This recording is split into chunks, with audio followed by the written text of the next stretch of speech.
Sir Isaac Newton was a physicist, a mathematician, and a central figure of the scientific revolution. He's also well known for developing the theory of gravity after watching an apple fall to the ground and wondering why it couldn't fall upward or sideways. His investment career, however, was not so fruitful. Newton was an early investor in the notorious South Sea Company, which was founded in the early 1700s to help manage Britain's national debt. He invested initially in 1720, cashing in his shares and roughly doubling his investment. It appears Newton then experienced a case of FOMO, fearing that he would miss out on a further run-up of the stock. So he re-entered at just about the worst time possible, right before the company hit its peak valuation, and he exited after it crashed. Newton racked up losses in the millions of dollars, if adjusted for inflation to today's dollar. It's rumored that Newton summed up his investing expertise saying, "I can calculate the movement of stars, but not the madness of men." Newton was a genius in the world of physics, yet he made one of the most common mistakes in investing: trying to time the markets. Investors today know the financial markets aren't always rational, but we still make some of the same mistakes and allow some of the most common cognitive biases to influence our decisions. Volatility in today's markets is testing even the most seasoned investors. And the geopolitical world order is also shifting rapidly, adding layers of uncertainty. Do the fundamental principles of long-term investing still apply? Or is it time to pivot? And how can we avoid the most common mistakes that harm portfolio returns? To understand today's investment landscape, it's important to know how we got here. This is the Outthinking Investor, a podcast from PGIM that examines the past, the present-day opportunities, and the future possibilities across global capital markets. 3 experts will discuss the principles of long-term investing. Barry Ritholtz is Chief Investment Officer at Ritholtz Wealth Management and author of the book How Not to Invest: The Ideas, Numbers, and Behaviors That Destroy Wealth and How to Avoid Them. Scott Bock is author of the book Surviving Wall Street: A Tale of Triumph, Tragedy, and Timing, and formerly chairman and CEO of the investment banking firm Greenhill & Company. Jim Devaney is PGIM's head of US distribution for the retail market. The global equity markets have racked up 2 years of strong returns. Momentum is one of the factors that drives stock market returns, until it doesn't. Barry Ritholtz looks at historical data for US stocks over the last 100 years or so to help gauge the possibility that 2025 could mark the 3rd year in a row of returns greater than 20%. In order to generate at least a modest body of work to look at, we did, let's see how many plus 20% years there are consecutively. Still a relatively small data set, but much bigger than plus 25. And what we found were 2 really big things. One, the range of outcomes were relatively tight, plus 10% to minus 10%, plus or minus. But generally, you end up with a modestly positive year following 2 big back-to-back years. And the caveat is always, hey, any of this can change if we get bad news or bad policy or what have you. But the economy is healthy, and it takes a lot to knock a healthy economy off its footing. And we'll find out soon enough whether or not we're in the process of doing that here. The next crisis will always be around the corner, but that's not a reason to stay out of the market. Scott Bock's biggest takeaway from his time on Wall Street over the past few decades is how frequent crises have become, and the importance of avoiding emotionally charged decisions. Obviously, it's simplistic to say, have the discipline to buy low and sell high. Unfortunately, we all have this cognitive bias to do exactly the opposite. But I think actually studying history, I think it's very valuable where you realize, you have to kind of learn it again and again that crises come out of nowhere. I mean, the long-term capital collapse in late 1990s came out of Russian debt. That was not an area most Wall Street folks focused on. The great financial crisis was born out of U.S. home mortgages, not normally thought of as a place of great risk. But if you just can keep yourself in a mindset that whenever things look like they're going great and they're going to keep going great, you want to be wary. And frankly, you also want to have the nerve to realize that, as some folks have joked, the world doesn't end that often. So once these crises start, there's often very quickly this sense of like, boy, this is the end of the world as we knew it. This is going to change things forever. And it just doesn't. You look at the great financial crisis, certainly the greatest crisis of the century, going all the way back to the 1930s and the Great Depression. The bottom of that market was only a few months later. It was only in March of 2009, just, 6 months after Lehman Brothers failed. And yet that's already the time to be buying. So it takes real discipline, but I think studying history and seeing how often the crises come, how unexpected they are, and yet how quickly they bottom, I think can make you a better investor. That's especially important today, as high volatility and slow growth are the consensus view for the global economy over the short and mid-term. Geopolitical tensions and tariffs have started to affect companies to varying degrees across sectors. If the pace of deglobalization continues, how might that impact financial markets? Will we see more firms moving from multinational to multi-local? Really, the story of extraordinary growth in Wall Street was a story of globalization. When I began my career, graduated college in 1981, the stock market Dow Jones average was below 1,000, a level it had first crossed more than a decade earlier. So obviously a really stagnant, difficult period in markets. Today, it's 40 times higher. There was almost no merger and acquisition activity way back then. Now there's trillions of dollars of M&A activity every year. And you think about what really drove that? What drove that incredible value creation? What drove all that M&A activity? I would argue, in retrospect, it was globalization. Back in the day, every town had its own bank, had its own radio station, had its own newspaper. Every region had its own soft drink brands, its own other consumer brands and things like that. And really that trillions of dollars of M&A, which my firm and I were proud to be a part of a lot of those transactions, created first national and then global enterprises that today really drive our whole economy. And what allowed that, I would say, was a whole series of landmark events. There was the World Trade Organization, which at one point admitted China as well, and a step that's still somewhat debated. There was the formation of the European Union. There was the falling of the Berlin Wall. There was the North American Free Trade Agreement, known as NAFTA. There was just a whole series of governmental decisions, both in the U.S. and elsewhere, that opened up borders to do transactions and to build global enterprises. I think if you pause and say, well, maybe we're going to stop that now, or maybe we're going to roll that back, I think you have to believe that's going to dramatically reduce transaction activity and it's going to decrease valuations.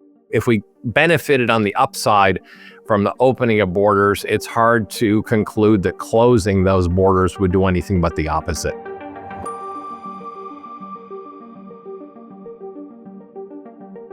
Incorporating geoeconomic risk into portfolio decisions has always been a challenge, even for institutional investors.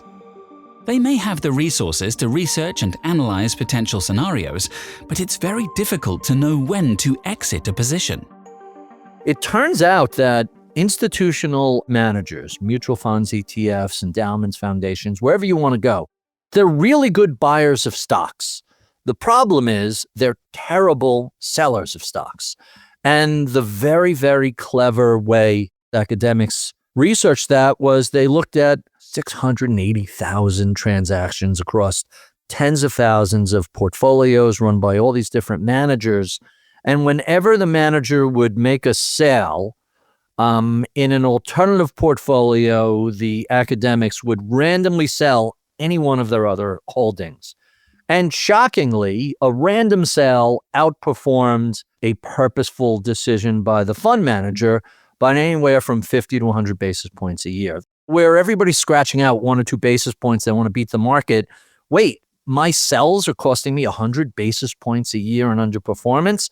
And if you stop and think about it, it makes a lot of sense. When people buy stocks, it's rational and objective and quantitative. Hey, we like this group of companies. Here's how they look from a valuation perspective, a price to sales ratio, the profit margins. There's a little bit of wishful thinking in it, but fundamentally, it's a data-driven analytical process. The sale process is completely emotional. Sometimes it's like, oh, we've made a bunch of money in this, and I'm going to sell here because I'm afraid we're going to give this wins back. Or the reverse, a modest pullback and people get panicked out, or a deeper pullback and people just double down and keep buying. And all of those choices are emotional decisions. Individual investors are doubly challenged. Not only do they lack the resources to make more fully informed decisions, but their transaction costs and management fees are higher, and they have a higher tax hurdle. As Jim Devaney explains, the tax consequences are an important factor in each investment decision. Advisors are very much aware of the after-tax returns of their clients. I think that is why you're seeing a growth of ETF investing, especially on the equity side. It's a more tax-efficient vehicle than a mutual fund equity product. One of the fastest growing parts of the separately managed account industry is what's called direct indexing. And it's a different kind of alpha. The goal is to have the same return of the underlying index, but provide tax benefits. So you're measured in a different kind of alpha. It's an after-tax alpha versus the index along the way. So I think advisors very much are focused on how to reduce their clients' tax burdens at year end when it comes to investing. And that is driving some of the trends. The ETF adoption, the SMA adoption, where you have your own cost basis and where you have strategies like direct indexing, where you get tax benefits on top of the underlying index return. Again, a different way of measuring alpha, not investment alpha, but after-tax alpha. Investment alpha continues to be the prize for institutional investors, and especially diversified sources of alpha. For decades, the 60-40 stock bond portfolio was a safe bet, while the bond market offered a decent real return and the stock market went through fairly regular cycles. But after seeing the success of David Swensen at Yale University with his so-called endowment model, many institutional portfolios gradually shifted toward alternative assets. They expected similar risk-return benefits, not fully appreciating that Swensen was ahead of the curve. There wasn't a lot of competition. He was able to dictate terms, and it was just incredibly lucrative for him. Suddenly it's become a competitive marketplace. The inefficiencies he identified, he was an early investor in timber. Who the hell puts money into timber back in the 1980s? Nobody. It was a giant winner for Yale because they were the first ones. And so when we talk about the endowment model, especially the Yale model, you have to recognize he had advantages that modern portfolio managers, modern foundations and endowments don't have. And so just be aware, why do you want to own these alternatives? The Wilshire 5000 is now 3,400 companies. There are a lot of private firms that are staying private and not IPOing for longer, and an increasingly large portion of the economy is still in the private markets, not the public markets. If you want to have 5, 10, 15% of your portfolio in some combination of non-correlated, high-quality private debt, private credit, private equity, private real estate, and you're comfortable with the manager and their process and the track record, I never really have a problem with that. There's no substitute for conducting due diligence on the manager, their process, and their record, along with a good dose of humility, because even this knowledge is based on the past, while our decisions are about the future. And the financial markets are constantly evolving. The origination of my firm, Greenhill, a specialist in mergers and acquisitions, was a group of Morgan Stanley managing directors who left to start that firm. When the founder of my M&A firm first started there a long time ago, Morgan Stanley had about 100 employees and a few $1 million in capital. And it was a pure investment bank. It took no risk. It had no balance sheet. So therefore, it had no balance sheet risk. It was a very small and focused and American business. But in terms of the evolution of the industry, there were two major transitions it had. One was from the world of investment banking and sort of advising and helping clients to trading, to actually having a balance sheet, to taking positions, to making bets on markets, on bonds and currencies and stocks all over the world. And the second one was shifting more toward retail investing. And both of those transitions caused incredible turmoil within the firm. They led to the departure of senior managers who got pushed out of CEO roles or who didn't get CEO roles they thought they were going to get. In both cases, there was a lot of risk that had to be adapted to. I mean, the growth in the trading business nearly put Morgan Stanley out of business in the great financial crisis. It was really only becoming a bank, getting access to Federal Reserve funding, getting a big investment from a Japanese bank that kept them going. And if anything, that shift even later to the retail business was even more controversial and difficult within the firm. If you want to survive long-term on Wall Street, you have to evolve. But that evolution is not easy, and it will not be easy vis-a-vis your senior management, and it will not be easy vis-a-vis your employees. And that's what makes it so challenging to survive these not only remarkably ferocious market cycles, but the shifts in the industry, the changes in technology and products and who the investors are and the fee structures. I mean, every single thing changes. A similar kind of rapid evolution has been taking place in the alternatives market. Access to alternatives started with only the largest institutional investors, and that was just a couple of decades ago. Now, individual investors are gaining access and are attracted to the potential for more sources of return. Institutions have been long-term users of private investments. Their allocations are much, much larger than the retail investor. Average retail investor has 2 to 3% alternative exposure. So I think the starting place matters in the discussion. But with all the new products that are being offered in retail, there is a natural question, is this appropriate? The illiquidity premium that you get in alternatives, will it still be there? And the answer to date is yes. So in terms of portfolio construction in the low starting place allocation, we're just getting started on this in retail and fully expect those allocations will grow into the double digits over time. There is illiquidity, and the longer your time horizon is, it's a natural asset class. If you get better returns, lower risk, less volatility, and better yields. So most retail investors are starting with a public-only portfolio. So there is liquidity in their overall portfolio. And that's why our distribution partner firms are advocating for bigger allocations for their advisors and their advisors' clients. And that is why I think you're seeing a lot of managers like PGIM, which have alternative capabilities born out of our general account in managing insurance assets, robust infrastructure, starting to offer alternative products through the retail marketplace. Another area of interest is direct indexing for stocks and bonds. Even for investors who have a clearly articulated and specific goal, there's still a lot of psychology behind how we invest. We want to look smart, and we often want our portfolios to reflect our values and our thought process. There's certainly a big social component to that. And I'm kind of fascinated by direct indexing because I thought that was going to be the biggest use case for it. But it turns out that the biggest, best use for direct indexing has been tax loss harvesting.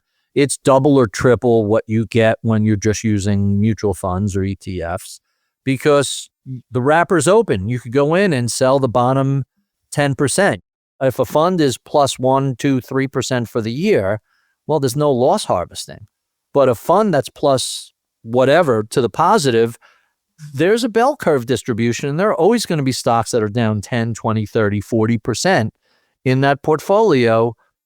You occasionally sell those stocks, replace them with equivalent stocks so you don't affect the overall performance of the portfolio, but you're harvesting those losses. We have found this to be especially useful for IPO stock, employee stock options plans, founder stock, inherited wealth, sale of a business, where managing capital gains is a huge part of the total return over time. The asset allocation decision is often thought to have the biggest impact on performance, but that doesn't take into account the effects of market timing. While there's no single recipe for investment success, the most successful long-term investors tend to have a good deal of self-awareness and self-control, which helps avoid emotionally charged decisions. I have a chart from my colleague Michael Batnick, which goes back 100 years, and it's called Reasons to Sell. And you see every year there's a different reason, going back to the Depression and World War II and Pearl Harbor, and there's always a reason to sell. And yet somehow we all have to get up each day, send the kids off to school, dress and feed ourselves, go do our thing. In the US, that's, $20-25 trillion worth of activity, plus other expenditures we have. It takes a lot to derail the economy, and it takes a lot to keep it derailed because we all have things to do. We've seen this in the financial crisis. We saw it in the pandemic. We even saw it in the dot-coms. Ultimately, if things get bad enough, the government will step in and say, all right, we're going to put a stop to this. We have some circuit breakers built in. Thanks to Barry Ritholtz, Scott Bock, and Jim Devaney for their insights on investing for the long term. The Outthinking Investor is a podcast from PGIM. Follow, subscribe, and if you like what you hear, go ahead and give us a review. If you enjoyed this episode and want to hear more from PGIM, tune into our Speaking of Alternatives podcast. See the link in the show notes for more information.